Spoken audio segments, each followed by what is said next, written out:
Assalamualaikum warahmatullahi wabarakatuh. Selamat siang menjelang petang. Yang saya hormati dan saya banggakan Bapak Dirjen P2P, yang kami cintai, kami hormati para narasumber, Ibu Linda, Dr. Laila Nurhana, dan Dr. Rizky. Tadi dua pembicara itu saya tidak berkedip dan seperti mendengar cerita begitu. Tidak terasa waktunya. Luar biasa, waduh, apresiasi, saya sampai kehilangan kata-kata, sampai saya berpikir, wah, Bu Linda ini yang semangat sekali. Jadi jangan katakan bahwa seorang penderita atau penyandang kanker tidak bisa sembuh. Ibu Linda penyintas dan semangatnya luar biasa. Kalau dibilang ini senior kita, saya jadi merasa malu kalau lihat beliau, semangatnya itu luar biasa dan membuat kita juga, waduh, apa yang bisa kita kerjakan lagi ini. Ini inspiratif sekali beliau ini. Dan Dr. Rizky tadi, terima kasih, itu luar biasa dengan gedornya ya. Wah, ini hal-hal yang patut mungkin tidak salah dengan peserta yang banyak. Mudah-mudahan kedua orang ini dan nanti ada narasumber satu lagi akan menjadi inspirasi yang besar buat semua untuk melakukan hal kecil tapi bermanfaat bagi orang banyak. Tapi yang dilakukan tadi bukan lagi kecil, sudah luar biasa, itu apresiasi. Baik, mungkin karena waktu juga ini pas di jam yang membuat teman-teman tidak apa-apa sambil tidur, tapi telinganya tolong dibuka untuk didengar. Jadi memang kalau di web ini kan bisa sambil mengerjakan pekerjaan lain, tapi tetap bisa mendengar. Saya kadang-kadang juga sambil memasak di dapur, sambil mendengar. Jadi semua harus berjalan multitasking. Baik, teman-teman sekalian, saya diberikan tugas oleh Pak Aldrin untuk menyampaikan tentang strategi operasional tentang penanggulangan kanker payudara dan leher rahim di FKTP. Rasanya setelah mendengar dua pembicara tadi yang akan saya sampaikan ini bukan tidak akan berarti banyak ini, karena yang sudah banyak mestinya tadi yang praktikalnya sudah ditunjukkan oleh kedua pembicara. Tapi dari aspek Kementerian Kesehatan saya perlu menginformasikan hal ini. Tapi sebelum itu, tadi tertarik itu, bahwa sadari itu perlu terus disebarluaskan. Pak Aldrin mungkin podcast nih.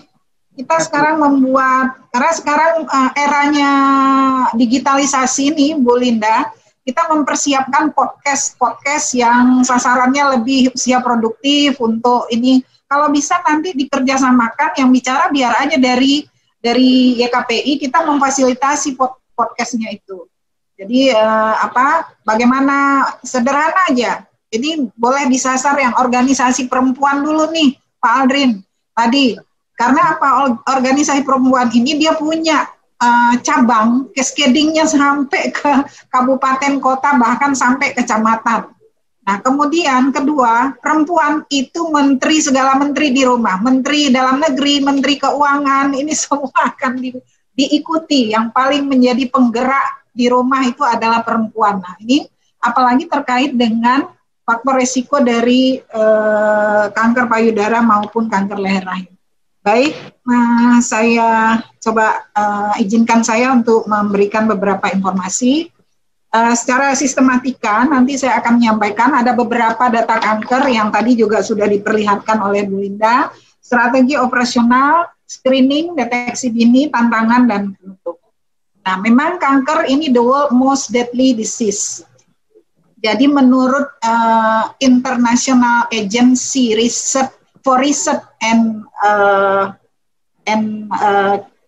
on Cancer, jadi estimasi dari dunia itu pada tahun 2040 ada sekitar 29,5 juta kasus baru dan 16,3 juta kematian kalau tidak diintervensi.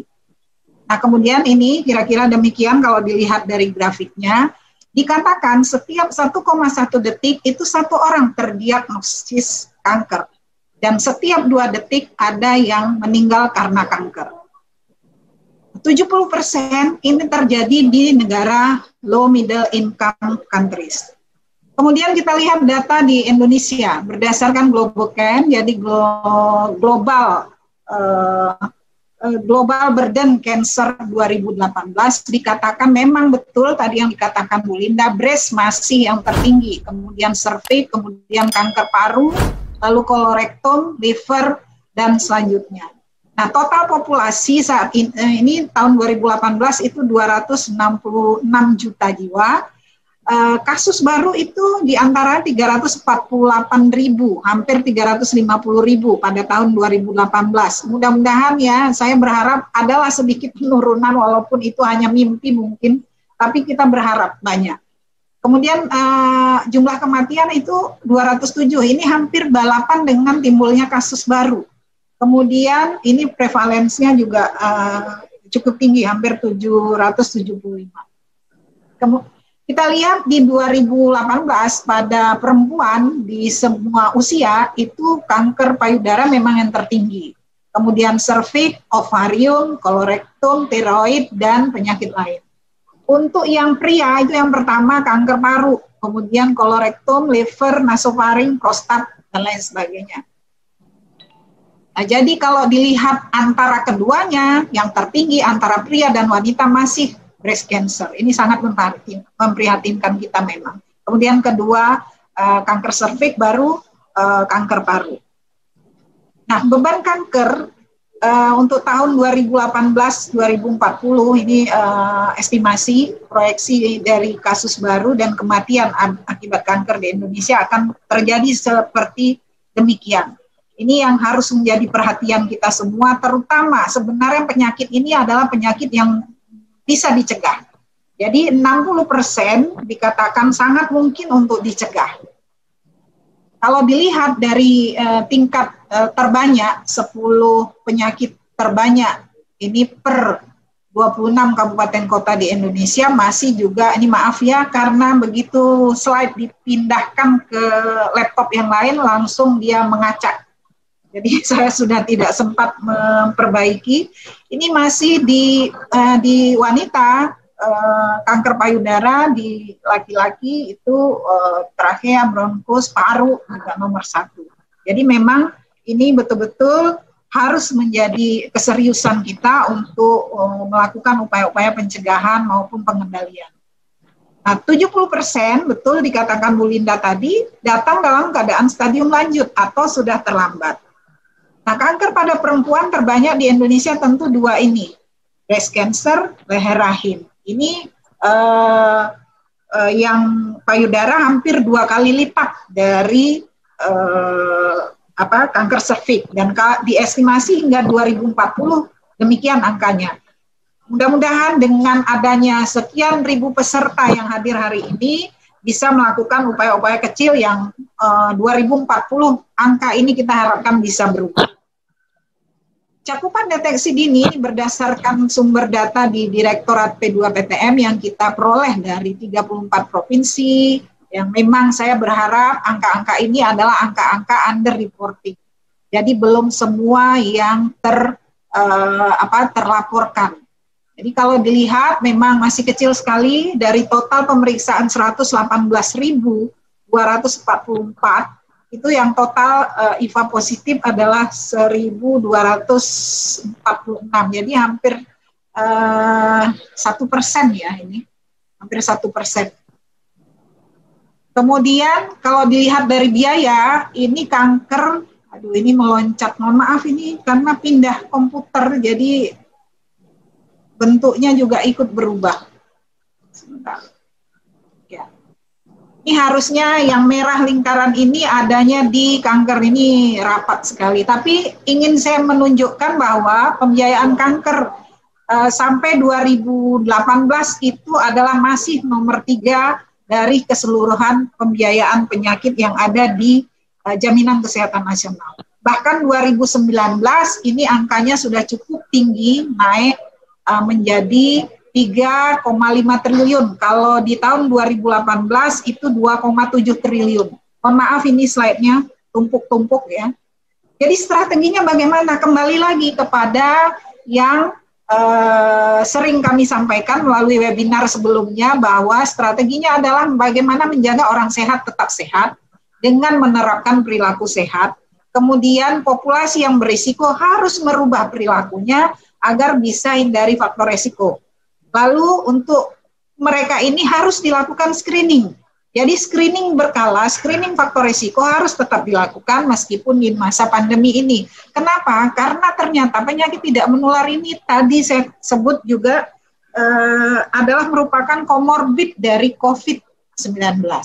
Jadi walaupun saat ini pandemi, kita harus terus waspada dengan apa? Mencegah faktor risiko untuk menurunkan kejadian komorbid.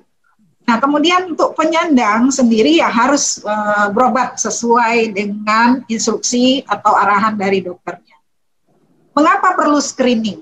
Di sini baik screening payudara maupun screening leher rahim, WHO mengatakan bahwa semua perempuan berisiko mengalami kanker payudara dan leher rahim. Sebagian besar tanpa gejala. Jadi disinilah pentingnya screening dilakukan karena kadang-kadang gejala sudah ada karena ketidaktahuan kita, ini juga menjadi keterlambatan untuk pengobatan. Kemudian perempuan yang memiliki ibu, saudara, atau anak perempuan yang menyandang kanker, itu akan berpotensi 2 kali berisiko. 15% penyandang kanker payudara memiliki riwayat keluarga yang sama. Kemudian screening pada leher rahim untuk mendeteksi lesi prakanker. Yang lesi ini kalau tidak ditindaklanjuti akan berlanjut menjadi kanker. Jadi penting sekali dilakukan screening leher rahim. Kemudian screening ini akan efektif kalau menjangkau perempuan berisiko. Perempuan berisiko itu adalah yang usianya 30-50 tahun atau memiliki riwayat seksual aktif yang perlu dilakukan atau melakukan screening. Juga apabila sistem rujukannya baik, kuat. Jadi ketika sudah di-screening dan ditemukan kelainan tadi, kalau kita mewajibkan bahwa pemeriksaan screening ini satu kali untuk perempuan baik sadanis dan leher rahim itu bersamaan. Jadi jangan terpisah, jangan dipisah bahwa nanti kapan periksa sadanis, kapan lagi periksa leher rahim. Sebaiknya ini sekalian karena ini sangat memudahkan untuk pasiennya sendiri. Jadi kalau sadanis memang hasilnya apabila ditemukan benjolan harus dirujuk, tidak bisa diselesaikan di puskesmas. Ini harus dilakukan tindakan operatif ataupun tindakan lainnya di rumah sakit dengan tenaga lain yang berkompeten. Jadi teman-teman perkuat kemampuan untuk mengidentifikasinya. Kemudian kalau kanker leher serviks, kanker leher rahim, itu masih bisa, kalau ketemu lesi prakanker, masih bisa ditindaklanjuti di tingkat fasilitas kesehatan tingkat pertama dengan krioterapi. Krioterapi ini memang kita sudah pernah melatih hampir 1.500 lebih dokter untuk mampu krioterapi. Tapi kami sadari bahwa dokter-dokter yang terlatih tersebut mobilisasinya tinggi. Ada yang sudah pindah, ada yang sudah berangkat sekolah, sehingga mungkin jumlah ini memang harus dipikirkan lagi. Kemudian memang ada beberapa tantangan dari alat krionya sendiri. Nanti mungkin Dokter Laila bisa menyampaikan, sehingga saat ini kita sedang melakukan telaah dan kajian untuk mencari inovasi alat lain yang lebih efektif dilakukan untuk tindakan dari lesi prakanker ini. Nah, prinsipnya kalau tidak bisa dilakukan di FKTP maka secepatnya dirujuk dan pastikan ketika dirujuk pasiennya ditindaklanjuti di rumah sakit. Jangan sampai mereka balik kanan merasa tidak berani dan lain sebagainya. Nah, inilah yang tadi disampaikan Bu Linda, pentingnya pendampingan seperti ini agar pasien bisa menindaklanjuti temuan dari penyakitnya untuk segera diobati, karena makin ini ditemukan dari deteksi dini tersebut, makin mudah untuk pengobatan dan semakin pasiennya tidak mengalami penderitaan yang cukup banyak dibandingkan kalau dia sudah stadium lanjut. Dan pengobatan yang berkualitas, artinya ketika dia didiagnosis sebagai kanker payudara maupun kanker leher rahim, maka betul-betul harus ditangani oleh medis sesuai standar yang berlaku. Banyak sekali terjadi ketika mereka sudah tahu masih mau coba-coba dengan upaya-upaya lain sehingga kembali ke fasilitas pelayanan kesehatan dengan kondisi yang sudah stadiumnya sudah sangat lanjut dan sangat berat. Ada juga yang sudah berobat ke Fasiankes karena tidak sabar. Kanker ini enggak serta-merta diobati seperti penyakit batuk pilek, hari ini dikasih obat langsung sembuh. Tidak, tapi ada orang-orang yang mungkin tidak sabar kok tidak sembuh-sembuh, akhirnya juga putus berobat ke fasilitas pelayanan kesehatan, cari lagi guru-gurunya untuk perobatan, balik lagi ke rumah sakit sudah memang di stadium yang sudah sangat berat. Jadi harapannya adalah screening yang efektif ya, pada perempuan yang berisiko, sistem rujukannya dikawal benar agar mereka mendapat tindak lanjut dan pengobatan yang diberikan itu tidak putus atau betul-betul diberikan oleh rumah sakit dengan standar kompetensi yang memadai. Jadi memang ini belum merata di semua daerah, tapi di beberapa provinsi itu sudah punya center-center untuk penanggulangan kanker. Jadi memang belum merata, yang ini kami upayakan. Mungkin Pak Dirjen masih ada, tadi pagi saya nyeletuk aja ke Pak Dirjen, Pak, mobile mamografi dong ditambah. Maaf ya Pak Dirjen, saya bocorin. karena supaya bisa mendeteksi secara cepat. Tapi beliau upayakan tahun ini IFAKIT itu yang kita sebarluaskan dulu, karena untuk deteksi dini kanker serviks itu memang sangat diperlukan sarana prasarana yang memadai yang bisa ditindaklanjuti oleh teman-teman di FKTP. Nah ini bagaimana menguatkan cakupan deteksi dini dari kanker payudara dan kanker leher rahim. Kita sudah punya sebenarnya 12 indikator standar pelayanan minimal yang menjadi tanggung jawab Bapak, Ibu, Bupati, Wali Kota di daerah. Jadi ini perintah dari PP, peraturan pemerintah nomor 2, ada tentang standar pelayanan minimal, kemudian diturunkan lagi dengan Permendagri nomor 100 tahun 2018 bahwa tentang standar pelayanan minimal bidang kesehatan, kemudian juknisnya pelaksanaannya diturunkan melalui Permenkes nomor 4 tahun 2019 bahwa di salah satu indikator pelayanan kesehatan pada usia produktif itu ada perintah agar setiap penduduk di satu wilayah yang usianya 30 sampai 50 tahun atau mempunyai riwayat seksual aktif harus dilakukan pemeriksaan deteksi dini minimal 1 tahun sekali. Ini target yang diperintahkan oleh Permendagri tersebut 100%. Artinya tidak ada satu orang pun warga negara di daerah wilayah tersebut yang tidak terlayani untuk standar pelayanan minimal ini. Sehingga ini menjadi satu kekuatan bagi kita bahwa bagaimana sekarang tinggal memberi pemahaman kepada para perempuan yang usianya 30 sampai 50 tahun untuk memanfaatkan ini untuk kebaikan mereka juga agar cepat ditemukan, semakin cepat ditemukan semakin mudah untuk pengobatan. Ini yang dikuatkan oleh SPM. Dia memang bersembunyinya di belakang tersembunyi ya, bukan bersembunyi, tersembunyi di belakang indikator pelayanan kesehatan pada usia produktif. Nah, bagaimana alur screening, deteksi dini dan tindak lanjut kanker payudara dan kanker leher rahim di fasilitas pelayanan kesehatan tingkat pertama? Bapak Ibu sekalian, teman-temanku, sahabat sehat, sahabat cerdik yang sedang mendengarkan, ketika seseorang perempuan usia 30 sampai 50 tahun atau memiliki seksual aktif datang ke fasilitas pelayanan kesehatan tingkat pertama, boleh di puskesmas, boleh di praktek mandiri, boleh di klinik atau bidan, maka sarankan, bujuk, berikan edukasi untuk mau sekaligus diperiksa.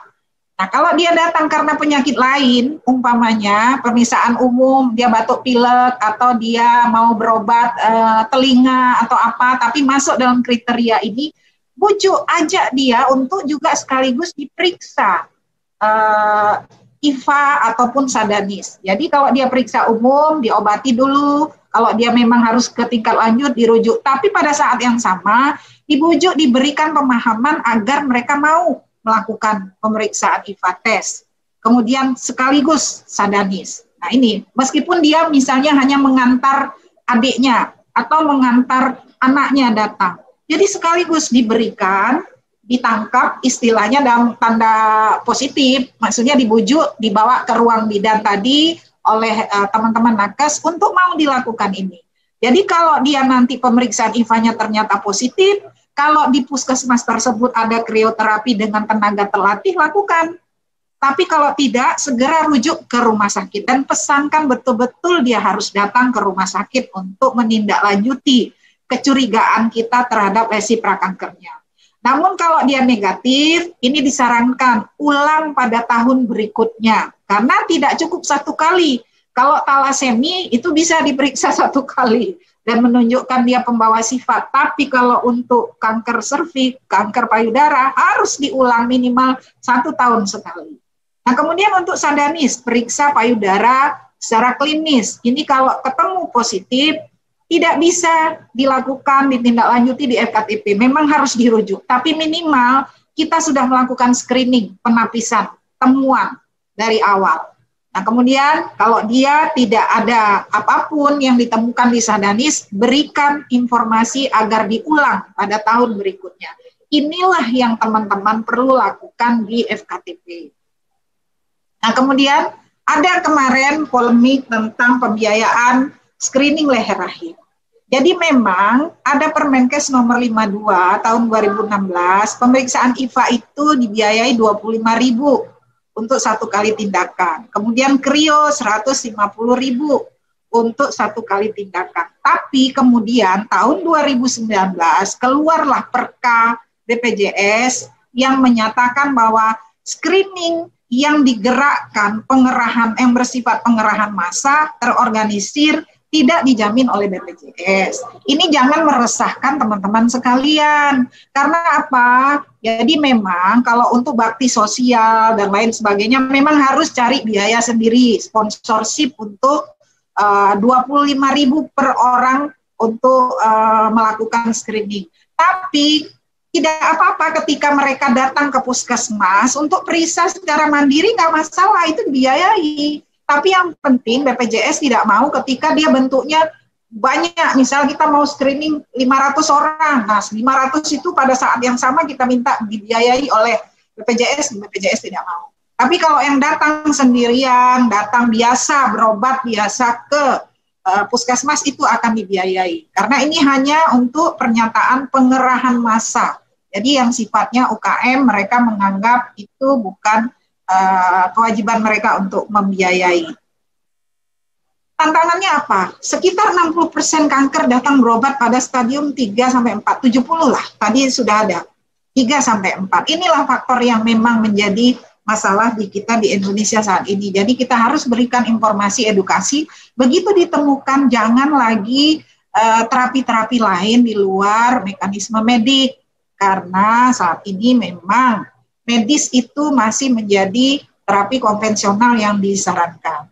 Nah, kemudian aksesibilitas penunjang diagnostik belum merata, betul. Inilah yang diupayakan oleh pemerintah untuk memenuhi standar-standar agar rumah sakit di daerah bisa melengkapi alat-alat penunjang diagnostik. Kemudian ini yang sebenarnya tidak perlu terjadi, budaya malu, sungkan perempuan untuk diperiksa kelaminnya. Ini masih banyak terjadi. Bahkan masih ada para suami yang tidak mengizinkan istrinya melakukan screening deteksi. Nah, ini harus pendekatan kita kepada tokoh masyarakat, kepada orang-orang yang disegani oleh masyarakat tersebut untuk menyampaikan hal-hal ini bahwa kepentingannya adalah untuk kualitas hidup mereka di kemudian hari. Karena kalau begitu nanti terdeteksi sebagai penyakit kanker tentu akan lebih mudah pengobatannya dan lebih berat. Kemudian vaksinasi human papilloma virus ini dengan segala kompleksitasnya, yaitu isu halal haram, kemudian dan lain sebagainya, ini memang belum menjangkau. Vaksinasi HPV ini diberikan pada anak perempuan usia 11-12 tahun supaya mereka punya ketahanan kekebalan terhadap infeksi dari kuman HPV yang sering menjadi faktor utama untuk kanker serviks. Jadi memang ini sedang terus diupayakan oleh pemerintah untuk vaksin ini bisa efektif. Kemudian keamanan pangan belum optimal karena dikatakan pemicu faktor resiko dari kanker ini sekitar 30-35% oleh rokok dan makanan. Nah, makanan kita memang harus diakui, kita harus berbicara, beradvokasi, mengadvokasi lintas sektor, misalnya Kementerian Pertanian untuk menyediakan tumbuhan yang bisa dikonsumsi, buah dan sayur yang bebas pestisida. Tapi tentu saja harus murah, jangan harga rokok lebih murah dari pisang sesisir. Nah, ini juga menjadi ironis bagi kita. Inilah yang upaya-upaya terus kita harus lakukan. Dan di daerah teman-teman juga bisa mengadvokasi dinas pertaniannya untuk tidak lagi menggunakan bahan-bahan yang berbahaya bagi kesehatan. Perilaku kunci ini adalah tim dari Komite Kanker melakukan survei bersama konsultan WHO, ada 9 katanya yang sangat mendukung dari pencegahan mengeliminasi kanker ini. Pertama, lakukan aktivitas fisik. Kedua, stoplah merokok. Karena apa? Anda stop merokok, lingkungan Anda juga tidak terpapar. Bukan merokok itu hanya pada diri sendiri, tapi juga kepada orang sekitarnya. Perokok pasif. Kalau mendengar webinar kemarin sudah disampaikan second hand smoker and third hand smoker ini yang terpapar asap rokok dan residu rokok. Kemudian jangan mengkonsumsi gula, garam, lemak secara berlebihan. Ini salah satu faktor risiko. Jadi stop konsumsi alkohol, perbanyak konsumsi sayur dan buah sebagai substitusi. Sadari harus diperluas. Ini ada sadari. Sadari periksa payudara sendiri harus dipahami oleh semua perempuan. Dan saya menginstruksikan Pak Aldrin dan kawan-kawan bekerjasama dengan DKPI menyebarluaskan dengan podcast, dengan video singkat tentang sadari ini. Karena sekarang efektif melalui digitalisasi ya, HP. Dikatakan orang Indonesia punya HP itu 125%. Artinya satu orang tuh ada yang punya 1-2, tapi memang harus kita akui masih ada masyarakat yang blank spot ya, nggak punya sama sekali dan internetnya juga tidak ada. Kemudian manajemen stres. Ternyata stres ini juga sangat mempengaruhi pertumbuhan progresivitas dari kankernya. Lalu harus mengetahui tanda dan gejala kanker yang paling ringan. Terutama bagaimana mendeteksi dari adanya keluarga nggak yang memiliki penyakit ini. Jadi sehingga dari aspek genetik kita sudah bisa mengidentifikasi. Kemudian jangan lupa yang belum punya kepesertaan BPJS segera mengurus karena dalam pengobatan kanker ini sangat butuh keanggotaan kepesertaan sebagai BPJS. Lalu sebagai penutup, apa yang bisa dilakukan oleh teman-teman tenaga kesehatan di FKTP? Pertama, tingkatkan keterampilan screening, deteksi kanker payudara dan kanker leher rahim melalui Sadanis dan IFA-tes. Jadi kemampuan periksa payudara secara klinis, keterampilan IFA-tes, ini juga Kementerian Kesehatan sudah memberikan dana-dana dekonsentrasi kepada provinsi untuk melatih terkait ini. Nanti mungkin Pak Aldrin bisa bilang ya, ada anggaran deteksi dini nggak tahun ini atau pelatihan ya? Nanti boleh diinformasikan. Ya. Kemudian penyebarluasan informasi dan edukasi. Ini penting, buat video-video singkat, buat edukasi flyer. Sekarang tembus mau kemana? Sekarang 1 detik aja kita kirim udah tembus ke Papua. Sekarang kita kirim 1 detik tembus ke Aceh, tembus kemana-mana. Dan itu hal yang sangat memungkinkan. Jadi kita membuat edukasi yang sangat mudah. Jadi teman-teman bisa, teman-teman puskesmas bisa mengakses tautan-tautan P2PTM. Itu ada flyer-flyers yang bisa diunduh dan cepat dikirimkan kepada keluarga, lingkungan. Itu cepat sekali. Bisa diunduh. Silakan nanti masuk ke Instagram, Facebook, Twitter. Kita punya banyak beragam flyer tentang PTM. Nah, kemudian ini tadi penyebarluasan informasi edukasi, ajak, sarankan, baik ada yang ada di rumah, keluarga, ataupun istri, ataupun kakak, adik, anak yang usianya 30 sampai 50 tahun, atau di luar usia ini tapi masih memiliki riwayat seksual aktif. Artinya kalau 20 tahun sudah menikah, suruh juga meskipun dia nggak masuk dalam kelompok 30-50, tapi dia sudah memiliki faktor resiko. Untuk mau periksa secara berkala, paling kurang 1 kali setahun, sehingga semakin cepat dapat ditindaklanjuti apabila ada tanda dan gejala. Pastikan pasien yang tadi dirujuk ke rumah sakit ditindaklanjuti sesuai indikasi. Nggak ada salahnya kita mengkontak atau kita tanya kepada pasien apa yang diberikan di rumah sakit. Upayakan dia tidak lari berobat ke luar medis, tapi tetap di jalur medis. Dia mau berobat di rumah sakit lain, tapi di daerah lain nggak apa-apa. Tapi jangan sampai dia berobatnya keluar dari yang kita sarankan, dari lingkup medis. Karena apa? Nanti suatu saat progresivitas dari penyakitnya itu akan bertambah berat dan datang sudah dalam keadaan yang sulit untuk diobati. Kawal dan dorong cakupan deteksi dini yang tadi ini teman-teman pengelola program terutama melalui penerapan SPM tadi, SPM layanan kesehatan produktif kepada sasaran. Jadi memang teman-teman di Dinas Kesehatan harus hitung dulu dari jumlah penduduknya itu berapa tahun ini yang usianya perempuan 30 sampai 50 tahun. Nah, cari, kejar sampai mereka mau melakukan deteksi dini. Jadi mudah-mudahan dengan demikian kita akan bisa menurunkan tingkat kematian, tingkat kesakitan yang sangat tinggi di Indonesia. Terima kasih, mudah-mudahan informasi yang kami berikan itu bermanfaat.